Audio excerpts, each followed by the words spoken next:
The morning of the Flaxborough annual flower show dawned bright but slightly chilly, the sort of clarity that encouraged fussiness rather than ease. Mrs. Blenkinsop, a formidable horticulturist of some 60 years, was already measuring her dahlias in the front garden, muttering under her breath about their insufficient girth. The town hall, meanwhile, was buzzing with the precise mixture of pride and petty rivalry that only a small market town's floral competition could generate. Inside the hall, the long tables had been arranged with the methodical precision of a military parade. Exhibitors hovered near their displays like anxious sentinels. Mr. Fenwick, the post office clerk, whispered to his neighbour that he had a feeling about the tulips this year, a remark that was promptly embellished and repeated by no fewer than 5 women before the judge arrived. Flaxborough's gossip machine was now running at full tilt, as predictable as the church clock striking 10. Into this mild chaos wandered Inspector Purbright, whose arrival was noted by precisely no one except Mrs. Bramble, who fancied herself the unofficial town chronicler. Purbright had come, of course, in his usual understated fashion, tweed jacket, slightly frayed at the cuffs, hat tilted just so. He greeted no one, smiled slightly at the chaos, and took a seat near the back, ostensibly to observe. It was during the preliminary judging of the fuchsias that the first irregularity occurred. Sister Agatha, the town's nun who had recently taken a keen interest in gardening, was expected to present a prized lavender bush. She had promised to anyone who asked that her specimen would surpass all expectations, provided the Lord wills it.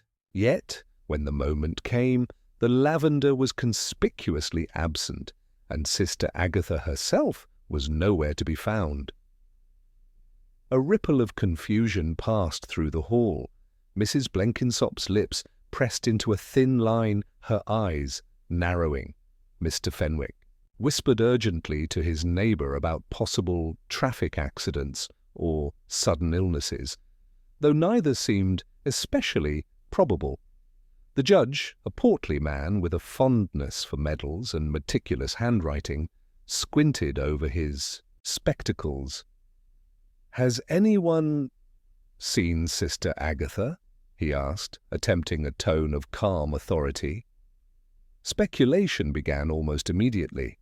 Some suggested she had simply forgotten, a rare but not unheard-of lapse. Others, less charitable, hinted at a more dramatic explanation, a secret rendezvous, a sudden illness, or, whispered in hushed tones by Mrs. Bramble, something involving the Vicar and the garden shed. Purbright, for his part, made no outward sign of interest beyond a small adjustment of his spectacles. He listened politely as townsfolk scuttled from one conclusion to another, noting subtle tensions, glances, and small frowns that seemed entirely disproportionate to the incident at hand.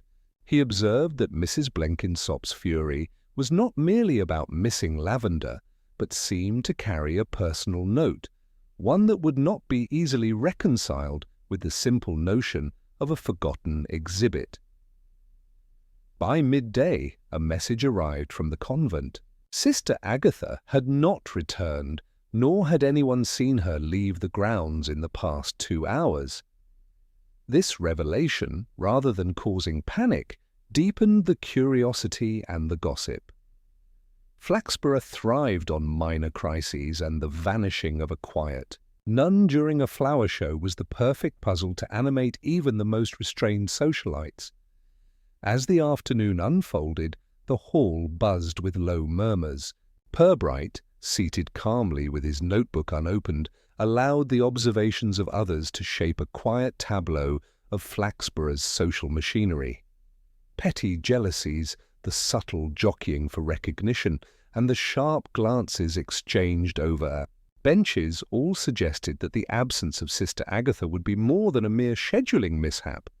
And somewhere, beneath the orderly tables and the polished brass plaques, a subtle tension had begun to gather, a tension that Purbright knew was the first real sign that Flaxborough had quietly, imperceptibly, changed. The news of Sister Agatha's disappearance spread through Flaxborough like a thin perfume that lingers in the air, subtle but unmistakable, and immediately subject to distortion.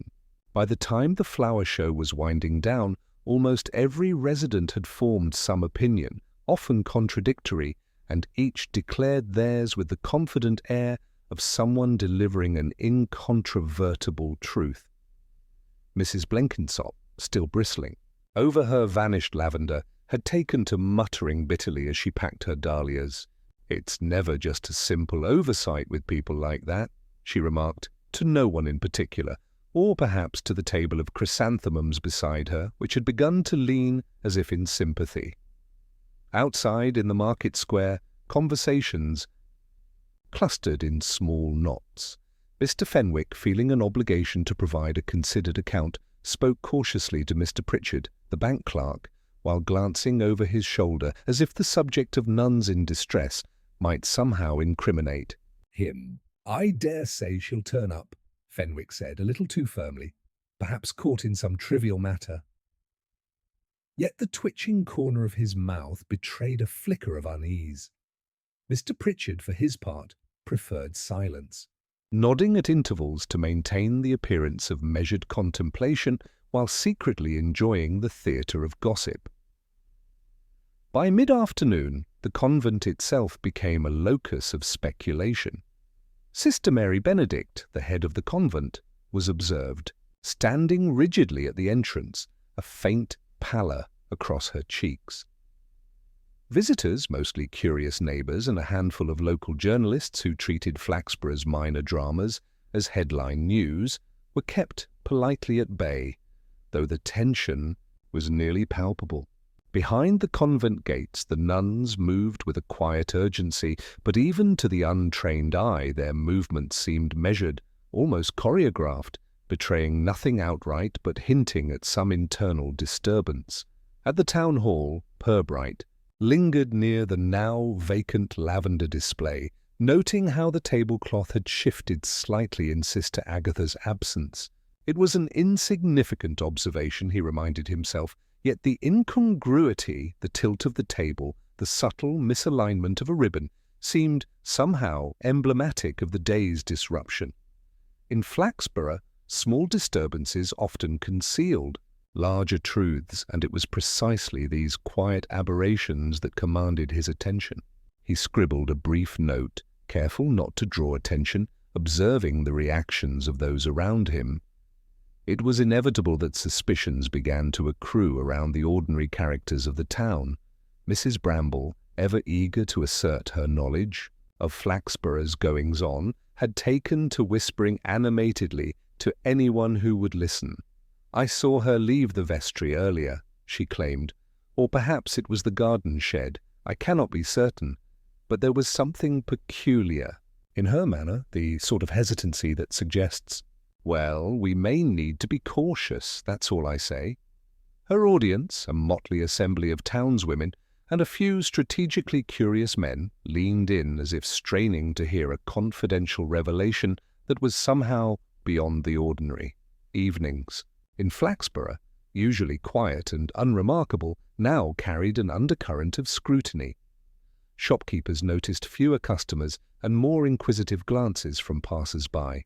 The baker's windows reflected not only the amber light of the setting sun, but also the uneasy curiosity of those who paused to consider the missing nun and the possible consequences of her absence.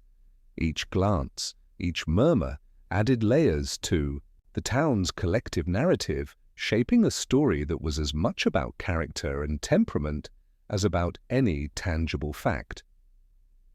Purbright, observing all of this with habitual restraint, found that the town's anxiety presented opportunities as much as it posed challenges. He made note of who lingered near the flower tables, who offered unsolicited accounts of Sister Agatha's habits, and who avoided the subject altogether.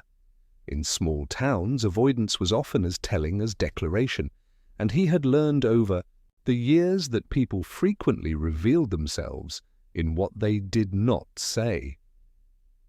Later at the Green Man, Flaxborough's favoured inn, the topic dominated the conversation at every table. Mr. and Mrs. Collingwood debated the likelihood of a sudden illness, while young Miss Hargreaves suggested that perhaps Sister Agatha had been called away on urgent business by the diocese, a theory that elicited polite nods of agreement, though none were particularly convinced.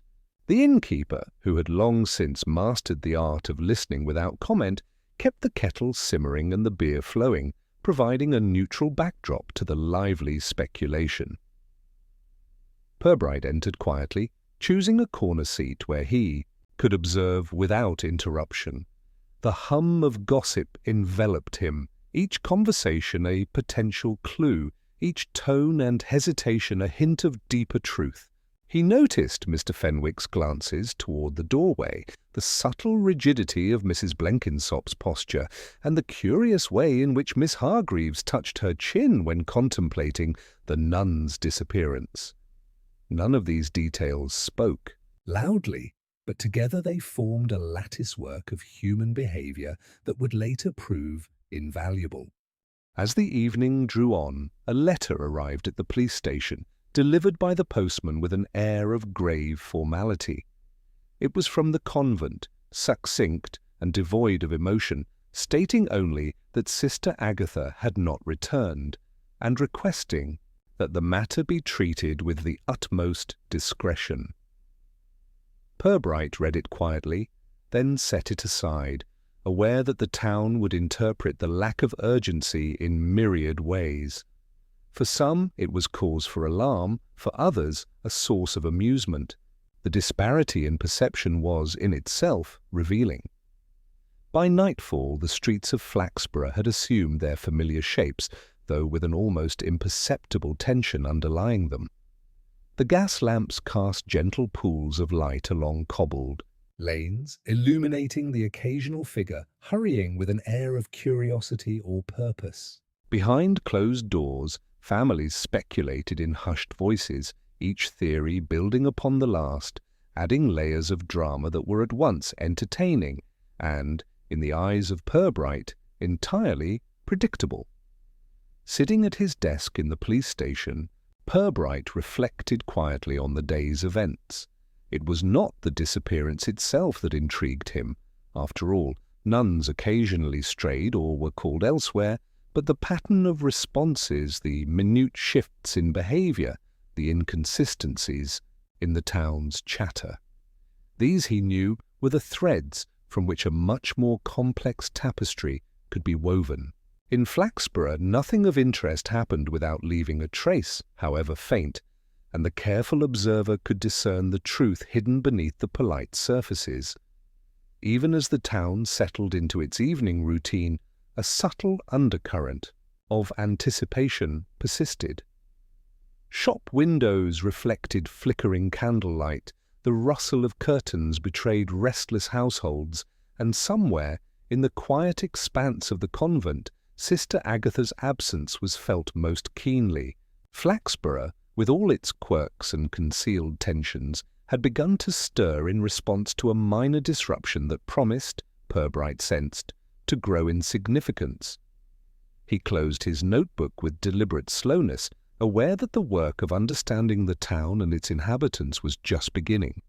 Tomorrow would bring inquiries, polite interviews, and the careful sifting of small clues, each leading inexorably toward the larger truth. And though nothing at present suggested any overt danger or malfeasance, Purbright knew that in a town such as Flaxborough, even the quietest of anomalies could hide profound motives. As he left the station, the gas lamps casting their familiar halos upon the streets, he allowed himself a small, private reflection. In Flaxborough, it was never the event itself that was important, but the subtle ways in which people responded to it.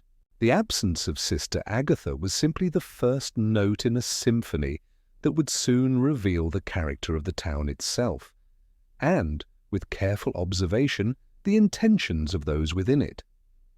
Morning brought with it a pale, diffused light that filtered through the mist, laying Flaxborough's streets in a muted, contemplative glow. The town seemed to breathe more quietly than usual, as though still adjusting to the curious disturbance of the previous day.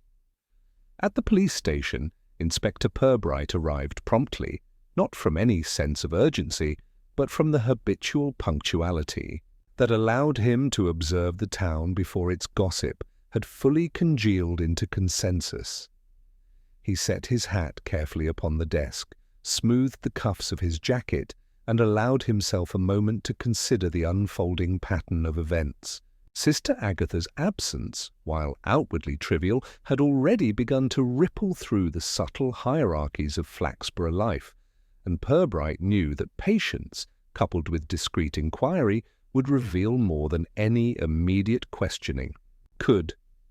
He began with the convent, taking a measured approach that avoided any semblance of alarm. Sister Mary Benedict, seated stiffly in the drawing-room that served as both office and parlour, received him with a polite formality that barely concealed her own disquiet. "Inspector," she said, her hands folded neatly on her lap, "we are most grateful for your attention. Sister Agatha is, absent in a manner we find unusual. We have made inquiries of the surrounding area, but—" Her voice trailed, indicating the limits of her knowledge without overtly stating them. Purbright nodded, noting the precise modulation of tone and the subtle shift of her eyes toward the window, where the convent gardens were visible but empty. "Thank you, sister," he replied softly. "I am sure that together we may clarify matters. Might I ask when you last saw her, and whether anyone else observed her movements?" He phrased it with the gentle precision of one inviting confession without suggesting blame. Sister Mary Benedict recounted the morning in careful chronological order: matins, breakfast, a brief discussion of tending to the flower beds, and then the unexpected absence. Throughout, Purbright's pen remained poised, though his eyes moved more than his hand, absorbing minute gestures, the slight fidgeting of her fingers, the almost imperceptible hesitation before naming the gardener who sometimes assisted with the lavender, the way she coughed softly before recounting the exact timing of her own breakfast.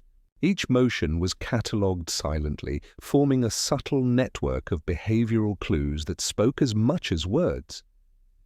Next, he made his way to the homes of several flower show participants, beginning with Mrs. Blenkinsop.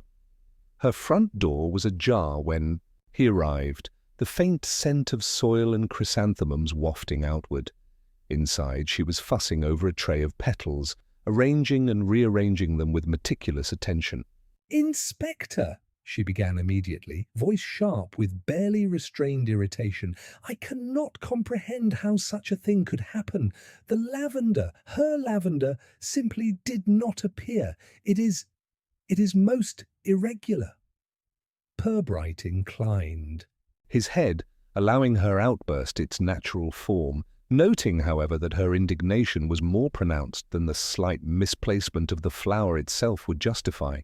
He made a mental note. Mrs. Blenkinsop's temper might provide insight into interpersonal rivalries at play, and her perception of propriety, when contrasted with her actual behavior, could reveal deeper resentments. Over tea, which she insisted upon, though it was clear she preferred to continue organizing her blooms, she spoke at length about her interactions with Sister Agatha over the past months. "A quiet girl, certainly," she said, "but I always felt she measured her kindness, like one measures sugar. Too little or too much might upset the balance. She and I have had our moments of disagreement, yet I never expected—" Her voice tapered, leaving the unsaid suspended in the air. Purbright, for his part, encouraged these reflections with brief, neutral nods, letting her continue unbroken until she exhausted herself. In these extended monologues, he knew, truth often slipped, hidden between layers of perceived insult and exaggeration. His subsequent visits followed a similar pattern, each interview subtly contrasting with the last. Mr. Fenwick, at the post office, was nervous, repeatedly glancing toward the window where a few townspeople were already beginning their day. He spoke cautiously about observing Sister Agatha depart the flower hall, but then corrected himself when pressed for certainty. Or perhaps it was later, he admitted, a flush creeping across his forehead. I cannot be absolutely sure. Purbright noted the precise quality of the uncertainty, not the fact that it existed, but the way Fenwick insisted upon its honesty. That insistence, he realized, was a small but significant behavioral thread. Miss Hargreaves, the young lady from the corner shop, was next. She had a delicacy of manner and an innate desire to appear helpful, yet even her careful recounting of movements revealed inconsistencies. At one point she described passing Sister Agatha near the vestry, only to later contradict herself by suggesting the nun might have been near the garden shed. Purbright observed the flush that accompanied the second statement, the slight tightening of the jaw, signs of mental recalibration, of constructing a plausible narrative under pressure. In a town such as Flaxborough, even minor hesitations were rarely accidental. By midday, the inspector had accumulated a wealth of observations, each small gesture and contradiction carefully recorded in his mind. The town itself became a living entity through these interactions, the streets and shops and convent halls revealing secrets not through overt statements, but through subtle incongruities. The precise angle at which Mrs. Blenkinsop placed her, flowers, the nervous half-smile of Mr. Fenwick, the almost imperceptible shift of Miss Hargreaves's gaze. He allowed each clue its own significance without forcing premature connections, understanding that in Flaxborough the web of relationships was as telling as any single fact. A further dimension of complexity arrived unexpectedly when the town council convened briefly at the town hall to discuss the matter. They met under the pretext of routine municipal business, yet the conversation invariably drifted toward the missing nun. Councillor Thompson, a man who had long considered himself the moral compass of Flaxborough, suggested that perhaps Sister Agatha's absence was a matter of personal discretion, a test of independence. Mrs. Dalrymple, ever keen to assert her insight into local morality, countered with the notion that such discretion was entirely inappropriate and bordered on impropriety. The debate continued, polite in tone but sharply edged with undercurrents of rivalry, as each participant sought to assert both social and moral authority. Purbright listened silently, recording neither voice nor gesture in writing, yet absorbing the patterns. What struck him most was the consistency of self-interest masquerading as civic concern. In Flaxborough, he reflected, social hierarchy often dictated perception, and perceived propriety could obscure more than it revealed. The town's politeness was a veneer over a lattice of ambition, curiosity, and subtle competitive impulses. By late afternoon, he returned to the police station, pausing to note the movement of townspeople in response to the day's inquiries. Shopkeepers had altered their routines slightly, glancing at passing pedestrians with the faintest suspicion. Children lingered in doorways, whispering with a mixture of excitement and apprehension, and even the local constables exhibited minor changes in posture and tone, as though aware of the undercurrents they did not fully comprehend. Flaxborough, in its entirety, had been subtly recalibrated by the absence of one quiet nun, and Purbright was the patient observer at its centre. He spent the evening reviewing his impressions, noting patterns of speech, gesture, and omission, contrasting them with the previous day's gossip. Nothing had yet suggested a crime in the conventional sense, but the inconsistencies, the minor contradictions, the shifts in routine and emphasis all pointed toward a disruption of normal order, one that could not be ignored. It was in these subtle dissonances, he knew, that the eventual truth would be hidden. As night fell, the inspector allowed himself a final reflection. In Flaxborough, appearances were maintained with a conscientious care that often bordered on the ritualistic. Yet beneath every carefully polished surface, human motives stirred, complex and sometimes contradictory. Sister Agatha's absence had provided a small window into these hidden dynamics, and Purbright, quietly and unobtrusively, intended to observe them fully before offering any conclusions. Tomorrow would bring further inquiries, more deliberate questioning, and perhaps the faintest hints of the direction in which the threads might lead.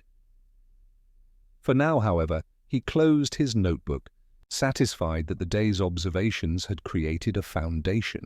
In Flaxborough, patience was always more revealing than haste, and he, as ever, was determined to let the town itself disclose its secrets in its own time.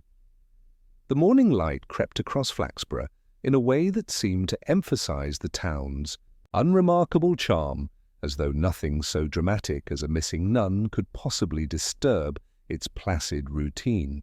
Yet by the time Inspector Purbright left the station and made his way through the mist-laden streets, the subtle alterations wrought by yesterday's events were plainly visible. Shopkeepers moved with slightly more awareness, children whispered.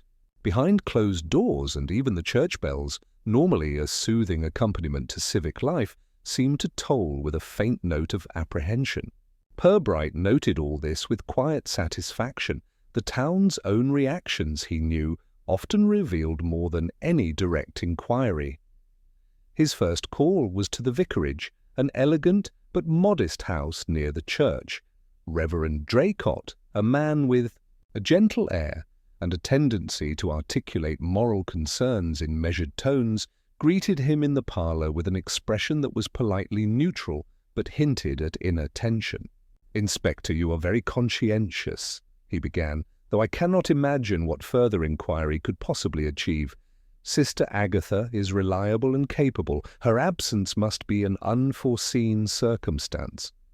He paused, and Purbright, noting the hesitancy in his voice and the almost imperceptible tightening of his lips, recorded it silently in his mind. They spoke at length about the morning of the flower show.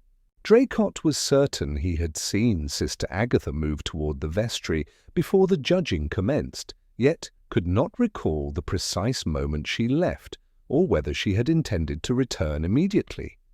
The vagueness of the recollection was accompanied by an uneasy adjustment of his spectacles and a subtle shift in posture, behaviours Purbright knew to catalogue carefully.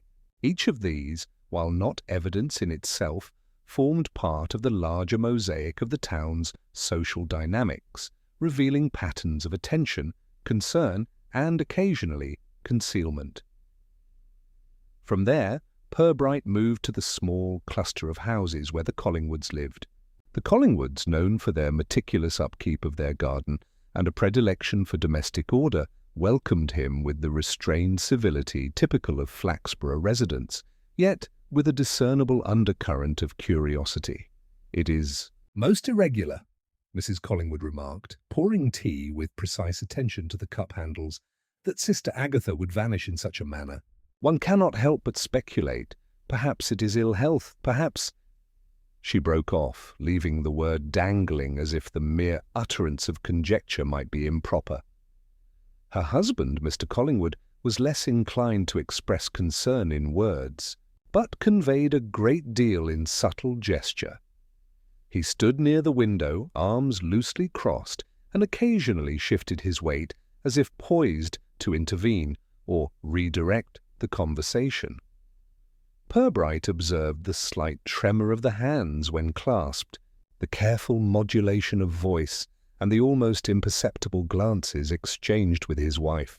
Each detail suggested a man attuned to appearances, aware of social propriety, and yet potentially concealing unease beneath a veneer of calm. As the morning progressed, it became increasingly apparent that a consensus was forming in the town, that the disappearance, for all its peculiarity, might have a simple and easily contained explanation. Yet the very neatness of this emerging conclusion drew Purbright's attention. Human nature, he reflected, often leans toward tidy narratives, particularly when propriety and social hierarchy are at stake. Those who were most eager to assert the simplicity of the case were often, he found, the least reliable narrators. It was during a brief stroll along the market square that Purbright encountered a figure whose behaviour immediately suggested significance: Mr. Talbot, the local undertaker. Talbot was a man whose profession rendered him inherently attuned to irregularities, yet he carried himself with a precise blend of social grace and quiet observation. He spoke almost apologetically as Purbright approached. "Inspector, I do not wish to trouble you, but I could not help noticing something peculiar yesterday outside the hall." Sister Agatha spoke briefly to a gentleman near the eastern gate, one whom I know to be, occasionally, imprudent. Talbot's eyes flicked toward the lane leading to the river, a subtle gesture indicating the location without explicit accusation. Purbright filed this information quietly, aware that in Flaxborough the mere hint of impropriety often carried more weight than overt evidence.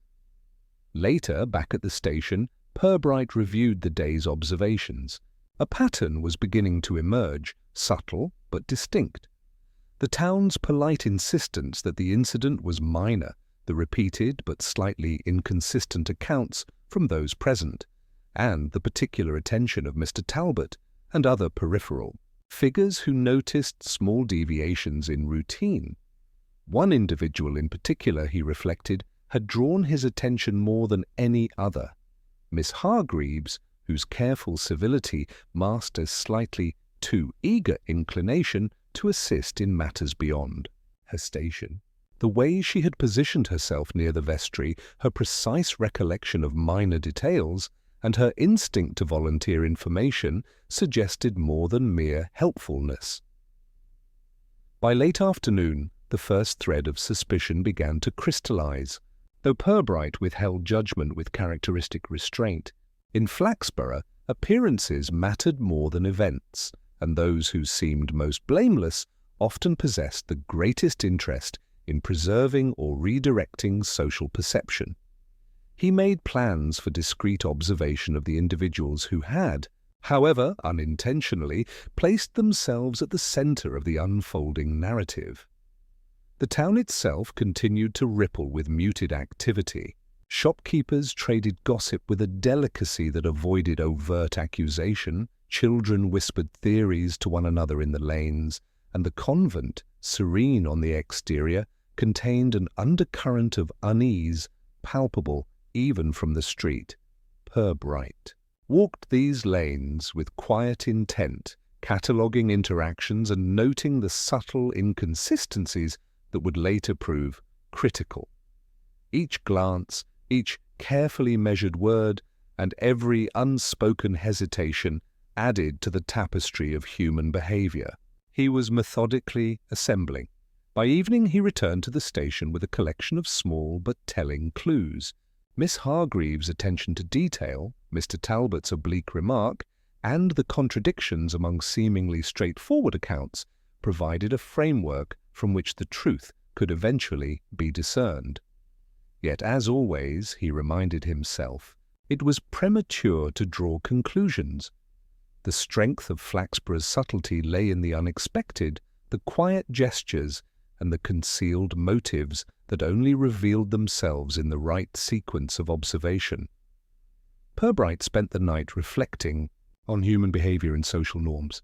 In a town so invested in propriety, it was often the smallest deviations that indicated the most profound truths. Sister Agatha's absence, he recognized, had revealed more about Flaxborough's residents than it had about the nun herself. The interplay of concern, curiosity, and self-interest created a lattice of behavior that could be decoded, provided one had the patience and the discretion to notice. And Purbright, as ever, possessed both in measured abundance. As the gas lamps flickered to life along the cobbled streets, casting their soft glow across shuttered windows and quiet lanes, the inspector allowed himself a small satisfaction. The first obvious threads were beginning to present themselves, not in the form of accusation but as patterns of interest and engagement.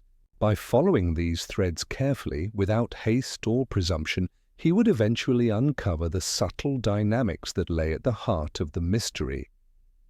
Flaxborough, polite and orderly as it appeared, was slowly revealing its complexity, and Purbright, quietly at work, was ready to unravel it, one careful observation at a time. The morning after his rounds, Inspector Purbright awoke to a sky of soft grey, the mist clinging to Flaxborough as though reluctant to release the town from its quiet vigil. He arrived at the station with a sense of measured anticipation, fully aware that today might bring something small and seemingly trivial, a detail, an overlooked gesture that could, if noted carefully, illuminate much more than the outward circumstances suggested. It was precisely the inconsequential oddities, he knew, which often became the pivot upon which a town's hidden motives turned. His first stop was the Flower Hall, now closed to the public, but still a repository of yesterday's discomposure. The tables, cleared of blooms for the day, still retained the faint traces of human activity, slight imprints where vases had rested, a subtle smudge along the tablecloth, a ribbon misaligned by no more than a hair's breadth. Purbright bent slightly to examine these traces, noting the tilt of a small brass plaque that had been inadvertently nudged. In itself the detail was inconsequential, yet the placement suggested that someone had leaned against the table in haste, perhaps while trying to observe, without being seen. It was the sort of gesture so minor that most would overlook it, yet, in Flaxborough, the imperceptible often spoke volumes. He made his way next to the convent, where the atmosphere was faintly more tense than the previous day. Sister Mary Benedict greeted him with careful courtesy, her eyes showing a trace of fatigue. "Inspector, I hope your inquiries have not caused you undue trouble," she said. Yet in the pause before the final word there was a flicker of something unspoken. Purbright, with the patience that had long been his hallmark, made no immediate comment, observing instead the small details, the slight fraying at the cuff of her habit, the faint indentation of a hand upon the armrest, the careful positioning of the chairs in the parlour. These, he knew, were markers of habit and concern, subtle yet telling. It was near the garden that the first oddity of note presented itself. A small spade, ordinarily stored in the shed, had been left leaning against the fence at an unusual angle. The soil on its blade was damp, but partially dried, as though used in a hurried moment and abandoned without care. Purbright crouched to inspect it, noting the fine soil marks along the handle, the slight smudge that indicated it had been gripped with some tension. He allowed himself a moment to consider the implications. Someone had been in the garden recently, handling tools in a manner inconsistent with normal routine, and had left them in a position suggestive of distraction or haste. It was a trivial detail, certainly, yet one that might, in time, provide a crucial piece of understanding. As he straightened, a faint sound drew his attention, the shuffle of a broom on stone, the soft murmur of conversation. Miss Hargreaves, who had taken it upon herself to assist the nuns with minor gardening duties, emerged from behind a hedge. She greeted him with a mixture of cordiality and measured reserve. "Inspector," she said softly, "I thought I might help tidy the garden. Sister Agatha's absence, well, it has left things somewhat neglected." Her eyes, bright yet wary, lingered for a moment too long on the spade. Purbright noted the hesitation, the almost imperceptible delay in her speech, the slight lift of an eyebrow as if weighing the significance of his presence. "Thank you, Miss Hargreaves," he replied, keeping his tone neutral, inviting observation, without suggestion. He watched her return to the hedges, attending to the clipped edges with meticulous care, the rhythm of her movements almost deliberate in their precision.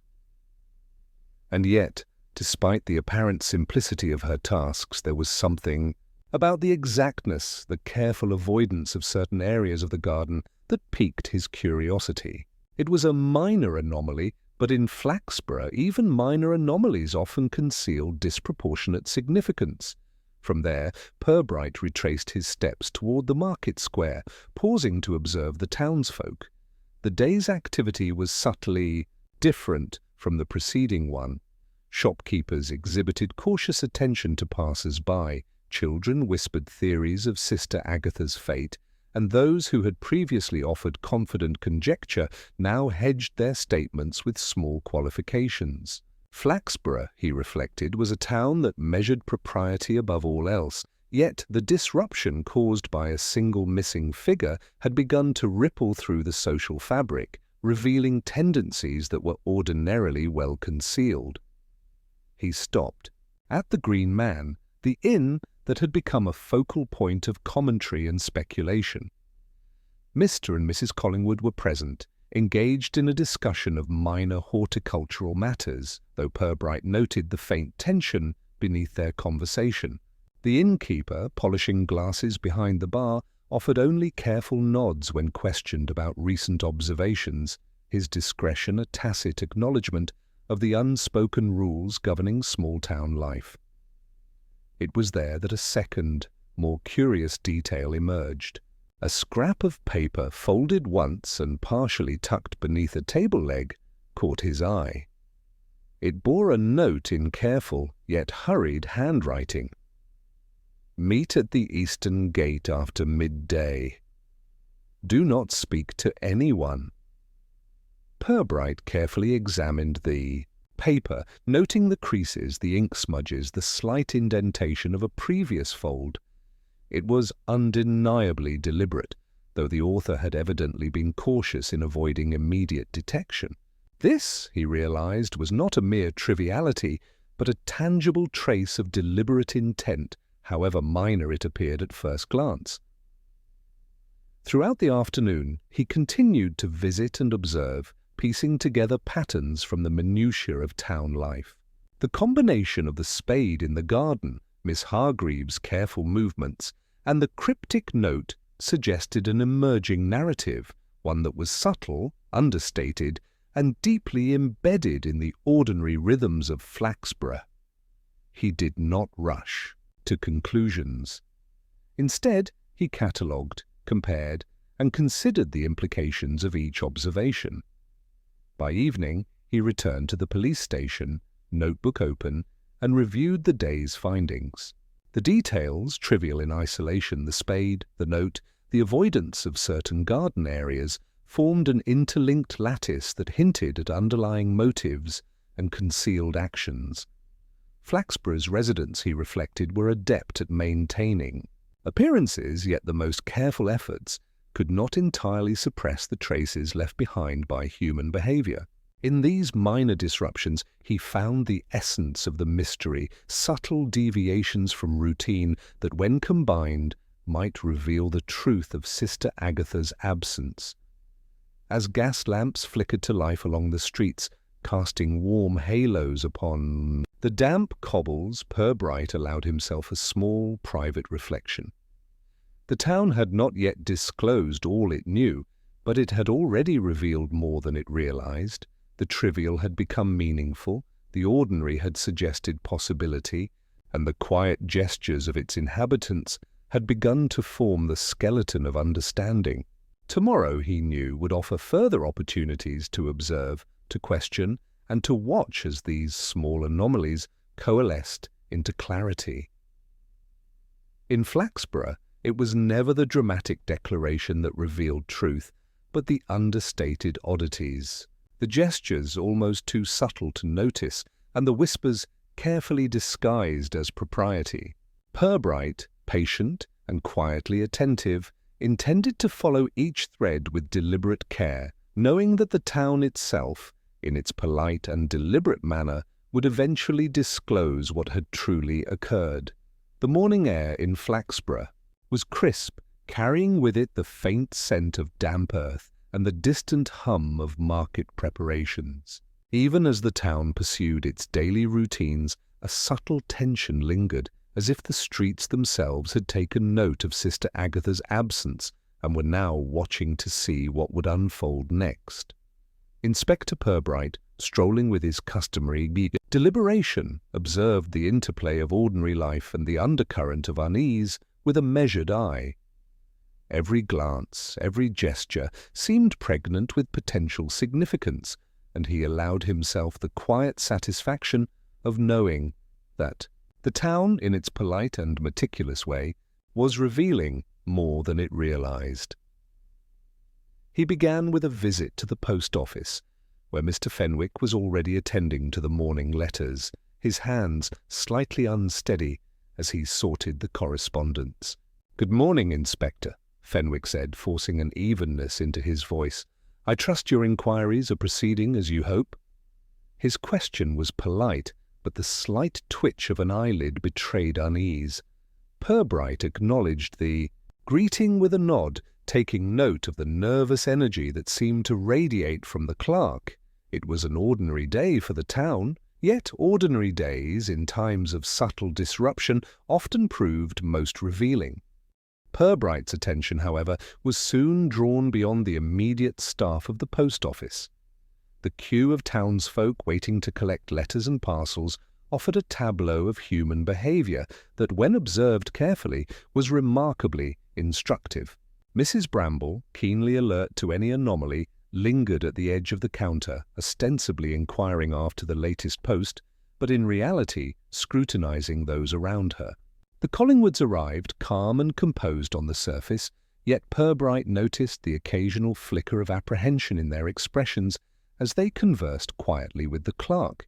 Even minor interactions, the way a customer leaned against the counter, the timing of a cough, the slight hesitation before handing over a payment, added layers to the mosaic of observation he was compiling.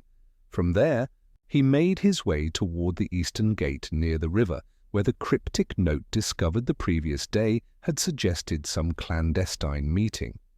The path was familiar, yet it revealed new subtlety when approached with the observer's eye. Footprints in the soft earth betrayed more than casual passage. Some were fresh, others slightly older, overlapping in a manner that suggested repeated traversal. Purbright crouched briefly to inspect them, noting that one set of tracks diverged from the usual path along the riverbank, crossing into the garden of a nearby house, a property belonging to Mr. Talbot, the undertaker. The coincidence was minor, yet in Flaxborough coincidences seldom existed in isolation. He continued through the town, encountering a broader array of residents than before. The butcher, Mr. Havisham, offered him polite, if slightly guarded, conversation about the day's deliveries. Mrs. Dalrymple, who had previously asserted moral authority over the unfolding events, now lingered in the shadows of the market, whispering comments to anyone within earshot and observing reactions.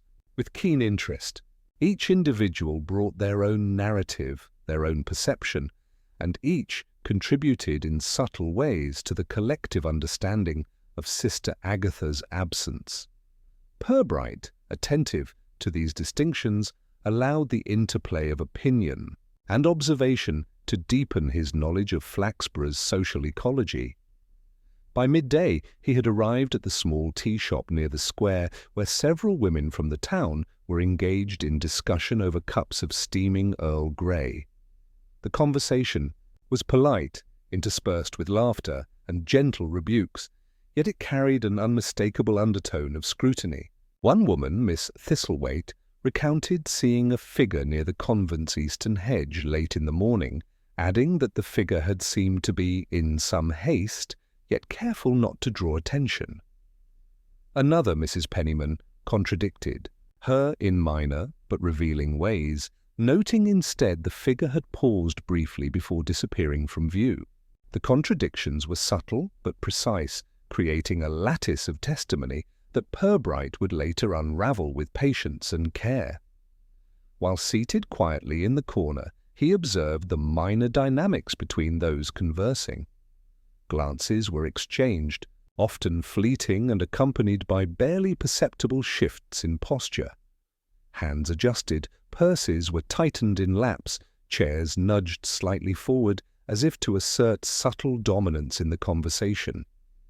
Each motion, each nuance was a wordless statement, a commentary on social rank, relational tension, or personal anxiety.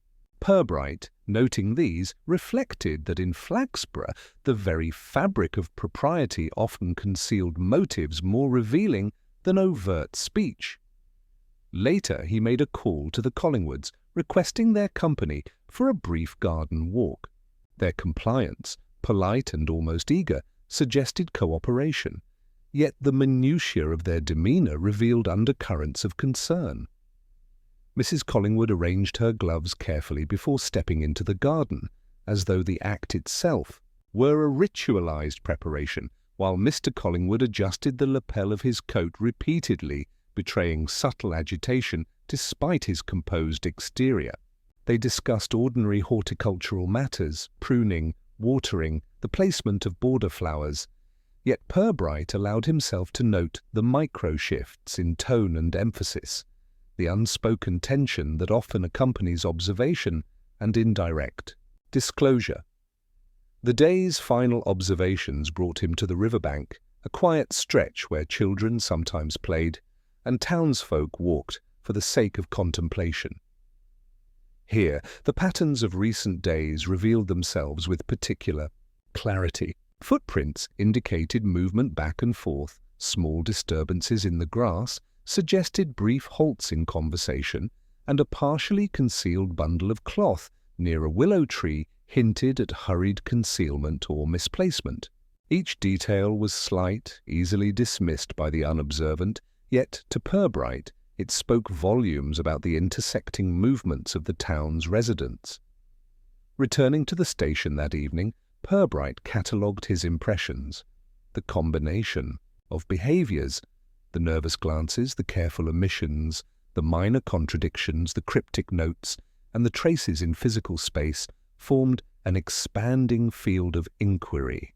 No single act was overtly criminal, yet together they delineated a network of human motivations, minor grievances, and subtle social pressures that demanded careful attention. He considered each individual within this field. Miss Hargreaves, whose eagerness to assist sometimes exceeded propriety; Mr. Talbot, whose presence near the eastern gate might have been coincidental, yet bore scrutiny; the Collingwoods, whose composure masked minor perturbations; and the constellation of townsfolk, whose whispers, glances, and gestures created a living web of observation and inference. It was this lattice, intricate and delicate, that would, in time, provide the path toward understanding Sister Agatha's absence.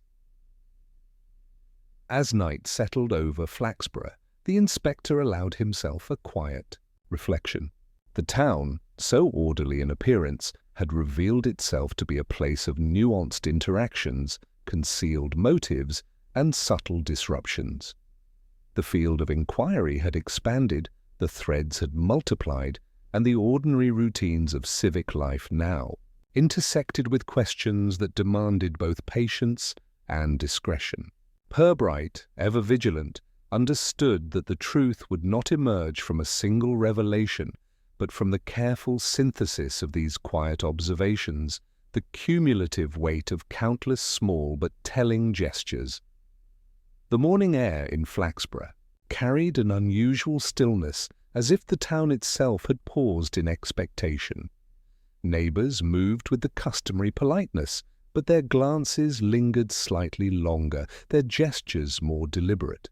The disappearance of Sister Agatha had transformed ordinary routines into careful performances, each resident aware that their smallest act might be observed, interpreted, and gossiped about. Inspector Purbright, as always, moved quietly among them, noting subtleties without revealing the full extent of his interest. He began the day with a visit to the convent, where Sister Mary Benedict received him with a mixture of relief and continued apprehension. "Inspector, it seems we are none the closer to understanding," she said softly. Her hands rested lightly on the arm of her chair, the fingers flexing in a manner that betrayed the undercurrent of tension she sought to conceal. Purbright noted the micro-gestures, the shift of her shoulders, the slight narrowing of the eyes, the momentary pause before she answered any question. These were the quiet signals of someone coping with uncertainty, someone for whom propriety demanded composure despite internal concern. Before he could question her further, a commotion arose in the convent courtyard. One of the younger nuns had discovered Sister Agatha's rosary lying among the garden flowers, partially buried in soil near the eastern hedge. It was a small and seemingly trivial object, yet its placement was immediately curious. The rosary was rarely removed from the nun's person, and certainly never left in such a haphazard manner. Purbright approached with calm deliberation, crouching to examine it. The beads were intact, but a faint smudge on the silver cross suggested hurried handling. This detail, insignificant to the casual observer, was to him a clue that someone had interacted with the object in haste, perhaps trying to conceal it or simply abandoning it in distraction.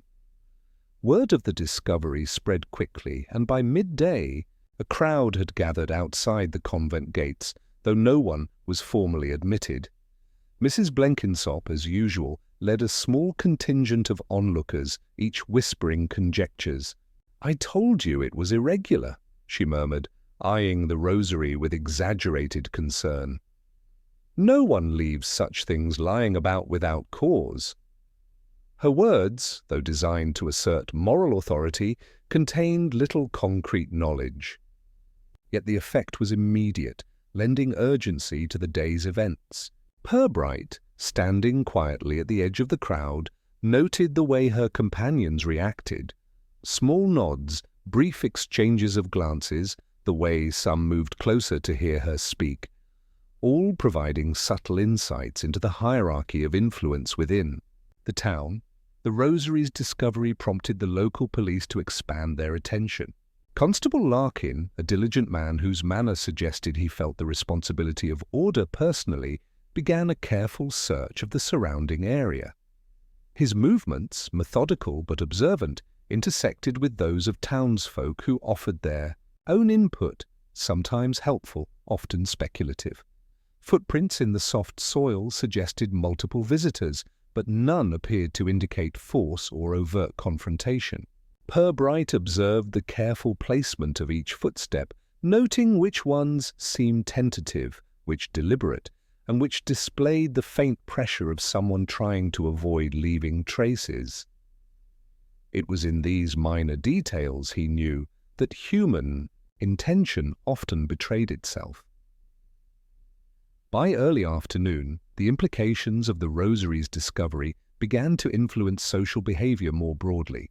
Shopkeepers and innkeepers spoke quietly to one another, modulating their tone and gestures to avoid undue attention.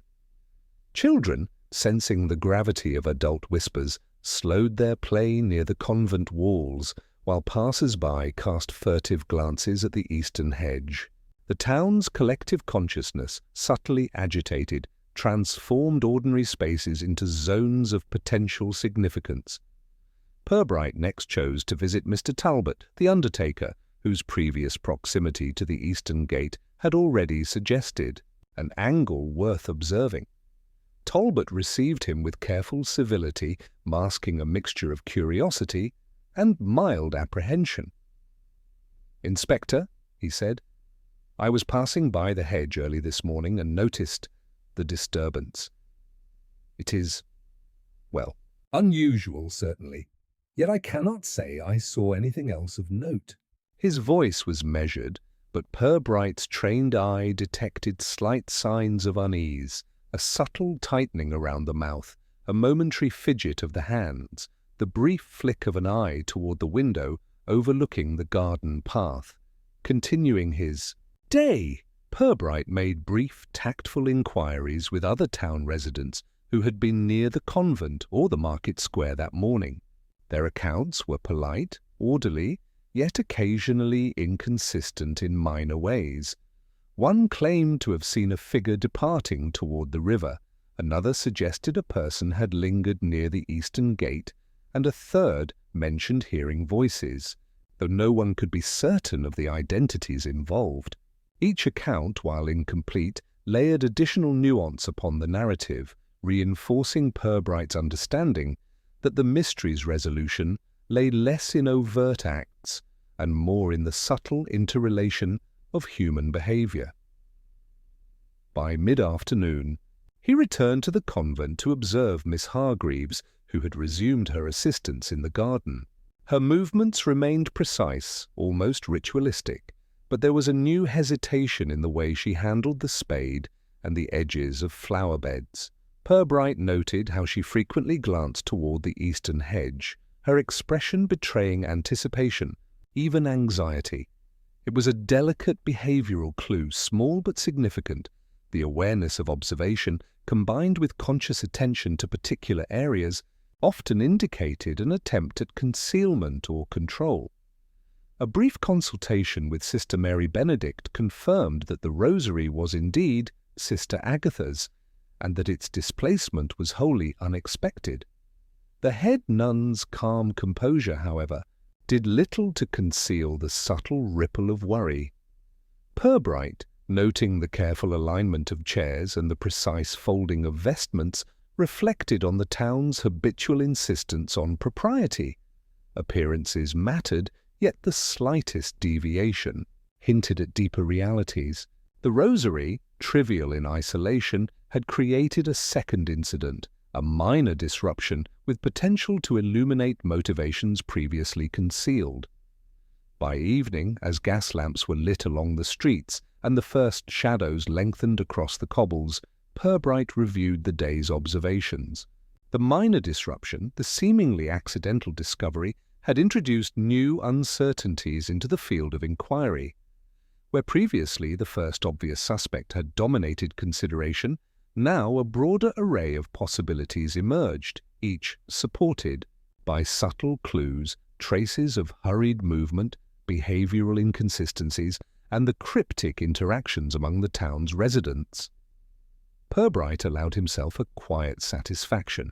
The mystery was not one of overt violence or spectacular drama, but of careful observation, of noticing the unnoticed and of interpreting the delicate gestures through which Flaxborough's inhabitants revealed themselves. The second incident, trivial to the casual eye, had shifted the focus of inquiry, reminding him that even in a town devoted to propriety, human behavior remained unpredictable and revealing. As he returned to the station that night, notebook in hand, he reflected on the cumulative weight of small actions, gestures, and discoveries. Flaxborough's ordinary exterior masked a lattice of intention, curiosity, and subtle rivalry, and it was only through patient observation, combined with careful deduction, that clarity could emerge. The day's events had complicated the narrative, yet simultaneously provided richer insight.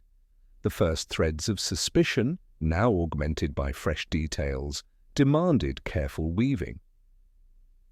The early evening settled over Flaxborough with a softness that belied the subtle turmoil stirring beneath its orderly surface. Inspector Purbright returned to his office, shutting the door gently behind him and allowing the quiet tick of the clock to settle his thought. Alone, he reviewed the sequence of events with deliberate care: the initial absence of Sister Agatha, the minor disturbances among townsfolk, the trivial yet telling discoveries in the convent garden, and the cryptic note pointing toward the eastern gate. Each detail had been recorded, catalogued, and considered, yet the full pattern remained just beyond immediate perception. It was the interplay of human nature, propriety, and small-town expectation that now demanded his quiet reflection. He leaned Back in his chair, fingers steepled, and considered the behavioral subtleties he had observed. Flaxborough, he thought, prided itself on decorum, on the seamless maintenance of appearances, yet the very effort to uphold these appearances often revealed as much as it concealed. Miss Hargreaves' careful tending of the garden, her nervous glances toward the eastern hedge, and her meticulous handling of minor tools suggested both awareness and anxiety. Mr. Talbot, whose initial proximity to the gate had seemed incidental, now appeared more layered in his comportment, courteous yet slightly strained, measured in speech yet alert to subtle cues. Even the Collingwoods, ordinarily bastions of composure, had revealed micro-fluctuations in tone and gesture that hinted at discomfort beneath their polite facades. Purbright reflected on the broader human tendencies at work. In Flaxborough, he noted, small grievances, personal pride, and the desire to control perception often intersected to produce behavior that was at once coherent and revealing. Each resident's response to the disruption caused by Sister Agatha's absence illuminated both character and motive. The town, in its careful observances, had inadvertently left trails of intention, not through overt acts of wrongdoing, but through subtle shifts in posture, hesitation in speech, and the occasional overcorrection in ordinary routines. He considered the recent incident with the rosary, a trivial object in ordinary circumstances, yet the manner of its displacement, partially buried, smudged, and left near the eastern hedge, was inconsistent with mere carelessness. Someone had interacted with it under conditions of distraction or urgency. The behaviour surrounding it, observed in Miss Hargreaves's actions and in the reactions of the convent staff, suggested conscious or subconscious concealment. Purbright allowed himself a brief contemplative smile. The small object had provided an almost perfect lens through which to examine human conduct, revealing more than words alone ever could. Turning his attention to the cryptic note discovered days earlier, he considered the implications. Written in deliberate yet hurried script, the note had commanded a meeting at the eastern gate and cautioned against interaction with others. Its existence suggested a degree of premeditation, yet the author's caution hinted at uncertainty or fear of discovery. The combination of these elements, the note, the displaced rosary, and the observed behaviours, formed an intricate web of potential motive, opportunity, and social tension. Purbright knew that to unravel it fully, he would need to understand not only actions, but the subtle interplay of propriety, curiosity, and personal interest that governed Flaxborough life. He reviewed each suspect with careful precision, weighing observations against the lattice of human nature he had come to know in this small town. Miss Hargreaves, attentive and seemingly helpful, displayed signs of overconsciousness in her actions, a hallmark of someone aware of scrutiny, possibly attempting to guide perception or conceal intent. Mr. Talbot, measured in speech, yet subtly perturbed in posture, presented a different pattern, a man of acute observation whose professional skill gave him an instinct for deviation, yet whose behaviour suggested the possibility of involvement or, at least, knowledge. The Collingwoods, always polite and orderly, exhibited micro-expressions betraying concern, vigilance, and an interest in controlling the narrative within their social sphere. Each individual's conduct was consistent with plausible innocence, yet each contained within it threads that could, if drawn gently, reveal deeper truths. Purbright's reflections extended beyond individual behaviour to the broader mechanisms of Flaxborough society. Politeness, he considered, was not merely a social lubricant but a system of surveillance, a method by which residents monitored one another's adherence to expectation. Gossip, tempered by discretion, was a form of data gathering. Minor competitions over flowers, over status, over perceived propriety produced behaviours that, when carefully catalogued, illuminated intention more accurately than direct confrontation. Understanding the town's social architecture was as crucial as understanding the physical evidence. Indeed, the former often guided the latter.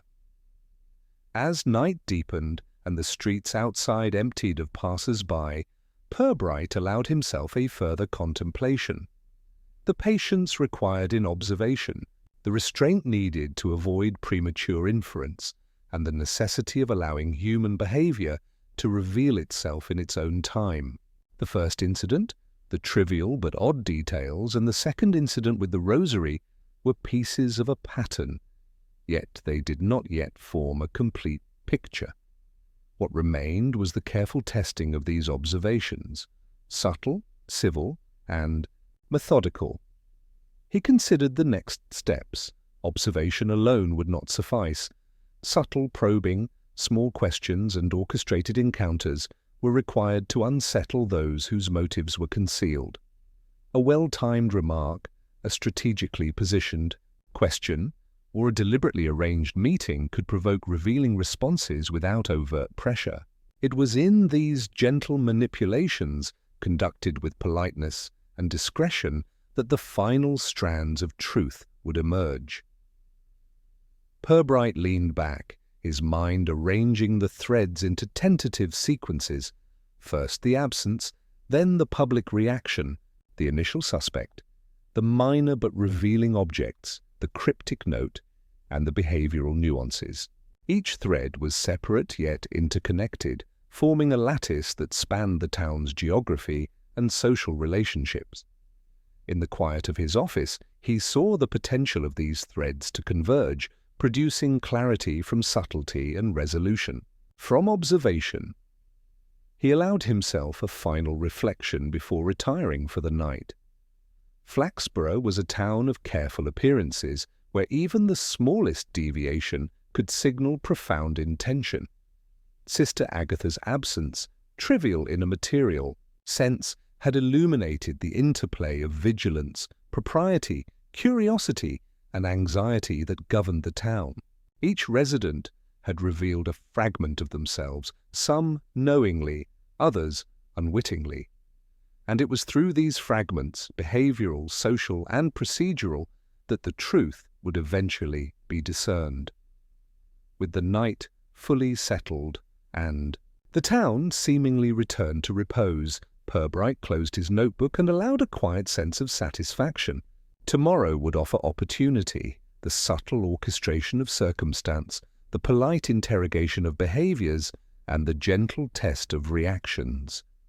The lattice of observation he had constructed would begin to yield its insights, and the invisible threads connecting the residents of Flaxborough would start to reveal their hidden pattern. The morning in Flaxborough carried a peculiar clarity, the kind that encouraged observation and reflection in equal measure. Inspector Purbright arrived at the station with a quiet sense of purpose, mindful of the subtle dynamics he had been tracking over the past days. Today's plan required tact, patience, and the gentle orchestration of circumstance. It was not force or interrogation that would reveal the truth, but the small, revealing shifts in behavior elicited by carefully posed situations. He began with a brief review of the town's recent interactions. Miss Hargreaves had resumed her attentive duties in the convent garden, her movements precise, yet tinged with apprehension. Mr. Talbot maintained his customary civility, yet a faint stiffness had appeared in his posture, suggestive of heightened self-awareness. The Collingwoods remained composed, yet minor fluctuations in tone and glance hinted at continued concern over appearances. Each individual, when considered together with the trivial but telling details of the spade, the rosary, and the cryptic note, suggested that the time had come to test the responses of the town's key figures in a subtle and indirect manner. Purbright arranged to visit the convent early in the afternoon. His purpose was straightforward but delicate, to stage a situation in which those under observation would reveal, through involuntary cues, the extent of their awareness or involvement. He greeted Sister Mary Benedict and Miss Hargreaves with customary civility, inquiring politely about the morning's routines and offering suggestions for minor adjustments in the garden's layout. The questions were unremarkable, conversational, yet carefully structured to direct attention toward areas of prior interest: the eastern hedge, the flower beds, and the pathways near the riverbank. Miss Hargreaves responded with careful attentiveness, yet Purbright noted the micro-expressions that betrayed her internal reaction: a slight pause before answering, the faint tightening of her lips, a deliberate avoidance of direct eye contact when specific areas were mentioned. These subtle cues, almost imperceptible to the casual observer, were to him significant. He allowed the conversation to continue, punctuating it with small, polite remarks designed to test her vigilance. A passing comment about the missing rosary, an offhand mention of the cryptic note, a casual reference to recent footprints along the riverbank. Each remark was measured, neutral in tone, yet strategically placed to elicit unconscious responses. Meanwhile, Mr. Talbot had been engaged in arranging flower deliveries for the convent, a task he executed with impeccable propriety. Purbright observed his actions from a distance, noting the slight hesitation in placing certain items, the careful alignment of bouquets, and the brief glances toward the eastern hedge that suggested acute awareness. Talbot's professional discipline had long honed his attention to detail, yet under the gentle pressure of indirect observation, small deviations in habitual movement became telling. His eyes lingered too long on areas recently associated with minor disturbances, his hands adjusted flowers more often than necessary, and a barely perceptible tremor of the fingertips suggested internal calculation. The Collingwoods arrived shortly after noon for a scheduled visit to the convent garden, ostensibly to discuss horticultural concerns and seasonal planting.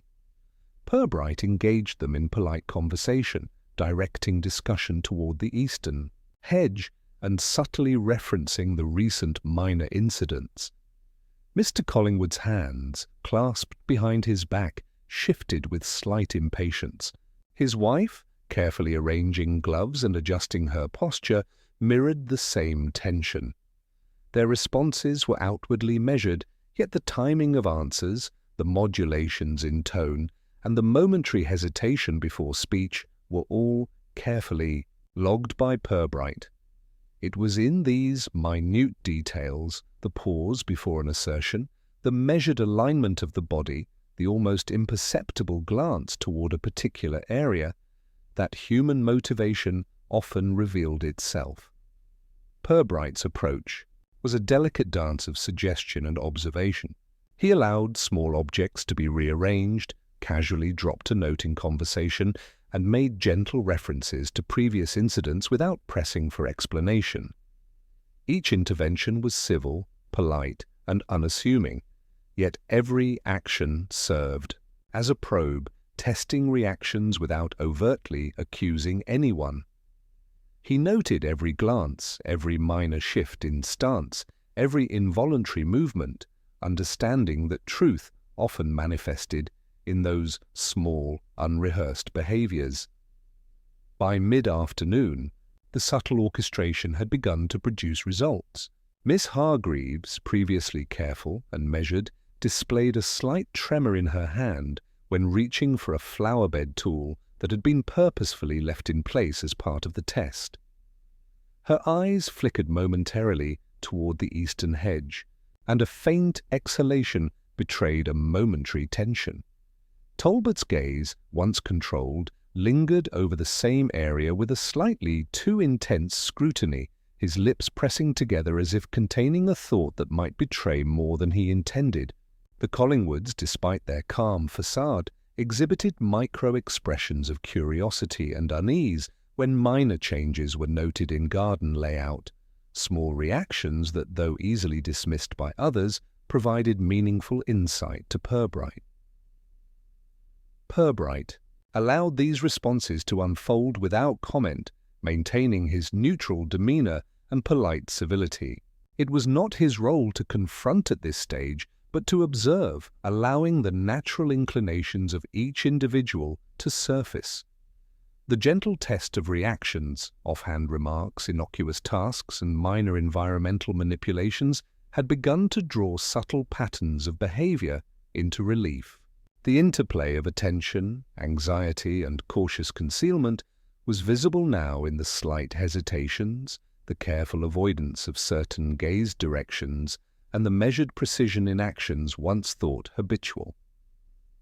As the afternoon waned, Purbright made his final observations, summarizing in his mind the results of the day's subtle experiments.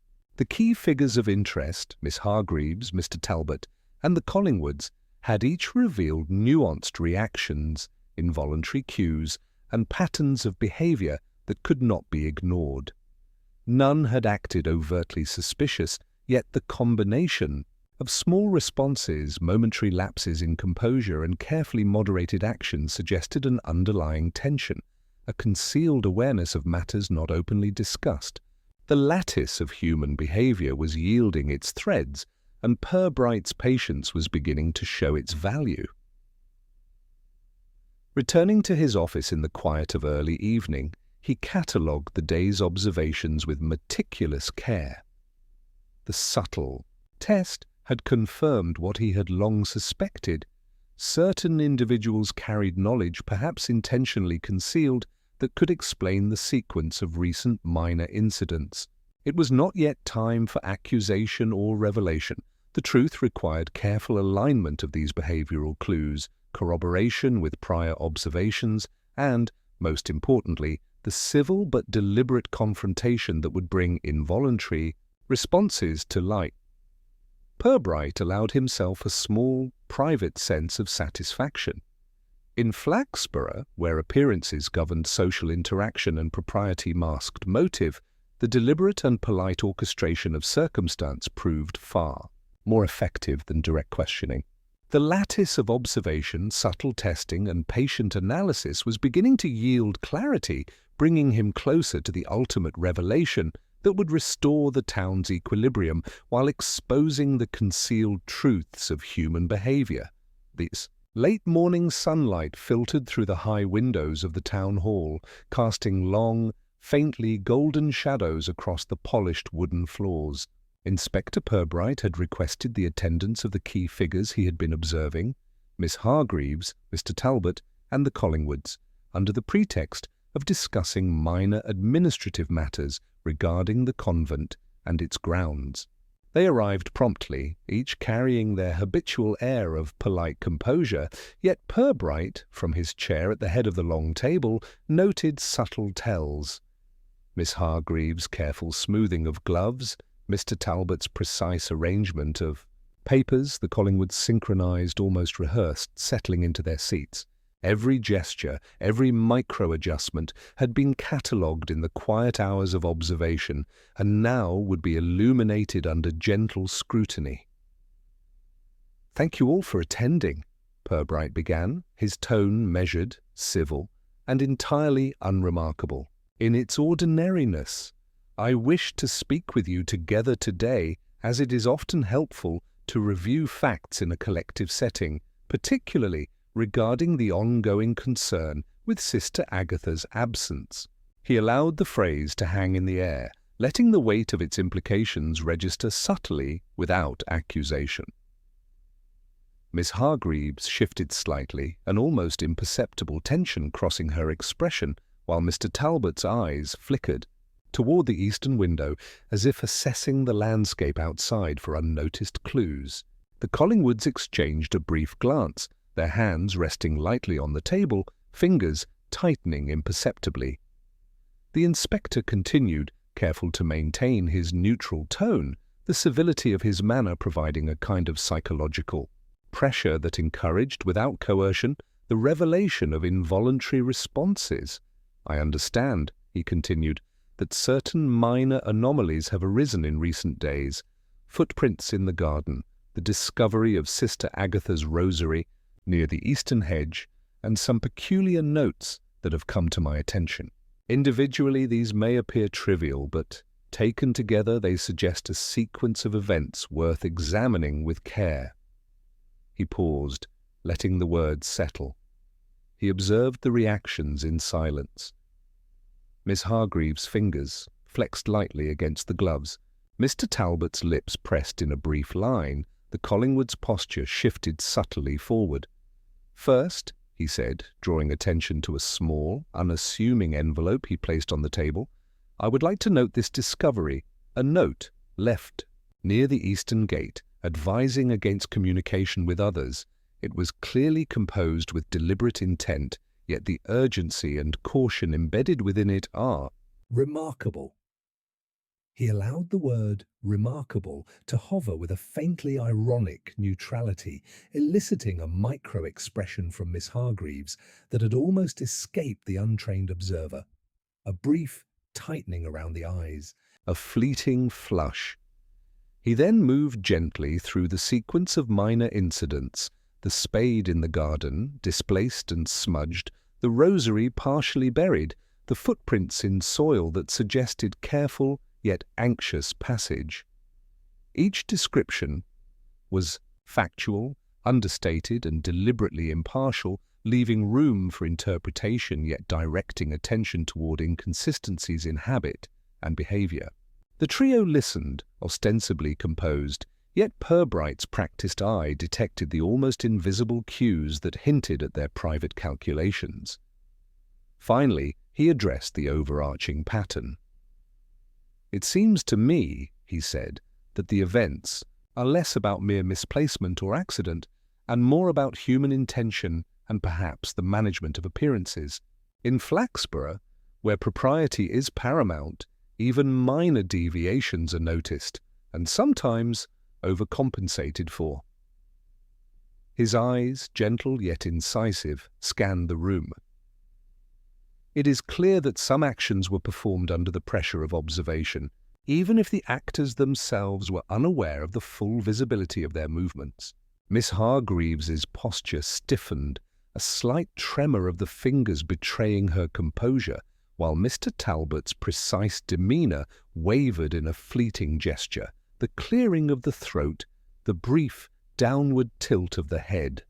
The Collingwoods, despite their training in social diplomacy, displayed a momentary incongruence in timing between words and gestures, a subtle misalignment in synchrony that was almost imperceptible. Purbright continued, his manner consistently neutral yet methodical, connecting each observation with care. "The note, the rosary, the small disturbances, they were not the work of chance. Each act was influenced, consciously or unconsciously, by the interplay of attention, propriety, and anxiety. The sequence of these small actions reveals knowledge and intention that cannot be hidden, no matter how diligent the facade." He allowed the quiet of his tone and the measured phrasing to emphasize the cumulative weight of the evidence without resorting to dramatics. Then, with the gentlest of shifts in posture and a faint raising of an eyebrow, he revealed the fulcrum of his deduction. It appears that the individual who handled the rosary, who was present near the eastern hedge and interacted with the minor implements in the garden, did so not with malice, but with the desire to manage perception. The anxiety, the careful glances, the avoidance of direct eye contact, all indicate an attempt to navigate the tension of circumstance while remaining unnoticed. He paused, letting the implications sink, and observed each face carefully. Miss Hargreaves's lips parted slightly, a subtle exhale escaping, her hands now resting limply on her lap. Mr. Talbot's eyes widened fractionally, a faint sharpening of awareness crossing his features, while the Collingwoods leaned back in mild astonishment, a brief flush of surprise betraying both recognition and concern. Purbright continued, calmly linking the details. The individual in question was motivated by a mixture of curiosity, conscientiousness, and concern for social propriety. The actions were small, the disruptions minor, yet the pattern is unmistakable when observed in totality. He concluded, in the same polite and measured tone. It is clear, therefore, that Miss Hargreaves, guided by an earnest, if anxious, desire to oversee the convent's affairs and perhaps to protect its reputation, handled these objects and moved with careful attention along the grounds. No harm was intended, yet the consequences produced minor disorder, subtle enough to draw attention, yet significant enough to cause concern. The room fell into a quiet that was neither oppressive nor tense, but thoughtful, reflective, and polite. Miss Hargreaves offered a faint nod, eyes lowered, a mixture of relief and mild embarrassment evident in the posture of her shoulders. Mr. Talbot allowed a small, approving smile, as though recognizing the elegance of the deduction, while the Collingwoods inclined slightly in acknowledgment, understanding both the truth and the civility with which it had been revealed. Purbright allowed the silence to linger before adding, "Flaxborough is a town in which small acts, slight deviations from routine, and attention to propriety reveal the truth as surely as any overt confession. The lesson is in the careful observation of human behavior and in recognizing the subtle interplay between intention and perception." He folded his hands, eyes calm, yet imbued with the quiet authority that came from patience, insight, and meticulous attentiveness. The first days after the revelation passed with a quiet normality that was both reassuring and subtly altered. Flaxborough resumed its routines, yet a delicate shift had occurred, barely perceptible to the casual observer but evident to those attuned to nuance. The minor disturbances caused by the absence of Sister Agatha and the small, revealing incidents that followed had left an impression on the town's collective consciousness. Residents moved through their day with familiar rituals, yet there was a gentleness to the interactions now, an unspoken awareness that even the smallest actions could ripple outward in unexpected ways. Purbright arrived at the station in the soft light of mid-morning, notebook in hand, ready to consolidate the remaining threads of his investigation. His entries were meticulous, detailing the observations of previous days, the subtle reactions elicited during the polite test, and the culmination of insights that had led to the revelation. He recorded the responses of Miss Hargreaves, the Collingwoods, and Mr. Talbot with care, noting the interplay of embarrassment, relief, and quiet pride that followed the civil explanation of events. It was, in his view, the most efficient and graceful resolution possible, preserving dignity while restoring understanding. He reflected briefly on the town itself. Flaxborough, with its orderly streets, precise gardens, and carefully tended facades, had offered him a wealth of behavioral clues, each tied to propriety, curiosity, and social expectation. The residents, though initially perturbed by the unusual sequence of minor disturbances, had responded with a combination of vigilance and discretion, allowing the narrative to unfold almost entirely through small gestures, inconsistencies, and carefully measured actions. It was a demonstration of the subtlety of human behavior that never failed to intrigue him. By midday, the convent grounds had returned to a gentle bustle of activity. Miss Hargreaves, now carrying herself with a renewed quiet confidence, moved through the flower beds with care and attention, aware of her previous actions, but no longer burdened by undue anxiety. The rosary had been replaced in its customary place, the spade returned to its proper storage, and the eastern hedge, the site of minor misadventures, stood undisturbed and orderly. Sister Mary Benedict observed with a mild smile, pleased at the restoration of equilibrium and the civility with which matters had been addressed. Outside the convent, townsfolk engaged in their routines with a renewed politeness tempered by shared understanding. Mrs. Blenkinsop, who had been the most vocally curious during the events, now smiled faintly at passers-by, offering an occasional nod of approval or reassurance. her voice less insistent, her whispers of conjecture tempered by awareness of subtle propriety. The Collingwoods moved through the square with their usual composure, yet a slight relaxation marked their steps. The tension of uncertainty dissipated. Mr. Talbot returned to his flower deliveries with precise efficiency, though with a quieter attentiveness, as if the events had sharpened his perception of the subtle pressures that govern human behaviour. Purbright, observing these shifts with a sense of professional satisfaction, allowed himself to reflect on the broader patterns revealed through the course of the investigation. It was not merely the resolution of a minor mystery, but a demonstration of the interplay between intention, perception, and propriety. Small acts of oversight or curiosity, when combined with conscientious behaviour and the social pressures of a tightly knit community, could produce consequences that were disproportionately revealing. Understanding these patterns, noting the involuntary cues, and connecting them with contextual details had been the essence of his work in Flaxborough. Later in the afternoon, he strolled quietly through the market square, allowing his attention to drift over familiar sights, the orderly displays of produce, the careful arrangement of stalls, the minor competitions over choice items, and the polite negotiations conducted with measured civility.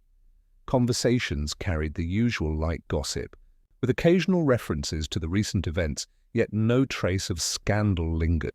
Flaxborough had absorbed the incident into its ongoing narrative, acknowledging the subtle lessons it had taught without allowing them to disrupt the daily rhythm of life.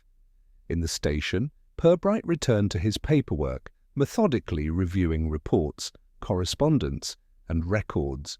The act of recording, he noted, was itself a form of reflection, providing an opportunity to distill observations, evaluate behavioral subtleties, and confirm the logical connections that had led to the resolution.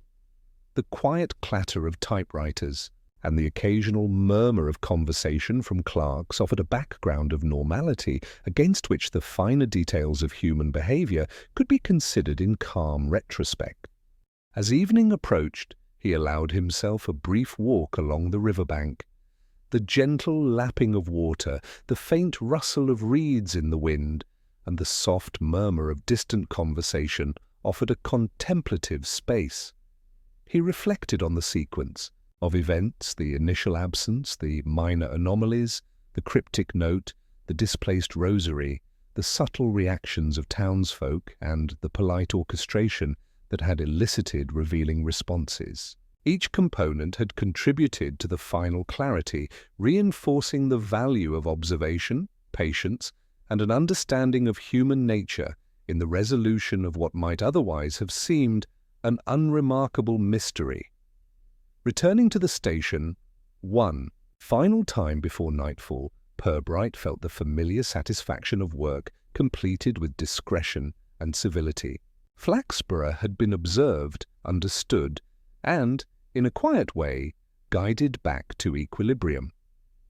The residents, having been gently reminded of the power of propriety and the significance of small actions, had accepted the outcome with dignity and composure.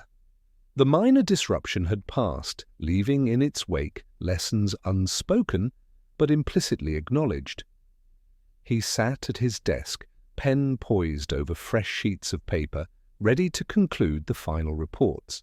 The town outside settled into evening calm, gas lamps flickering to life, the familiar rhythms of Flaxborough reasserting themselves with an understated continuity. For the inspector, there was satisfaction in the precision of the work, in the quiet unravelling of complexity, and in the gentle restoration of order without drama or spectacle.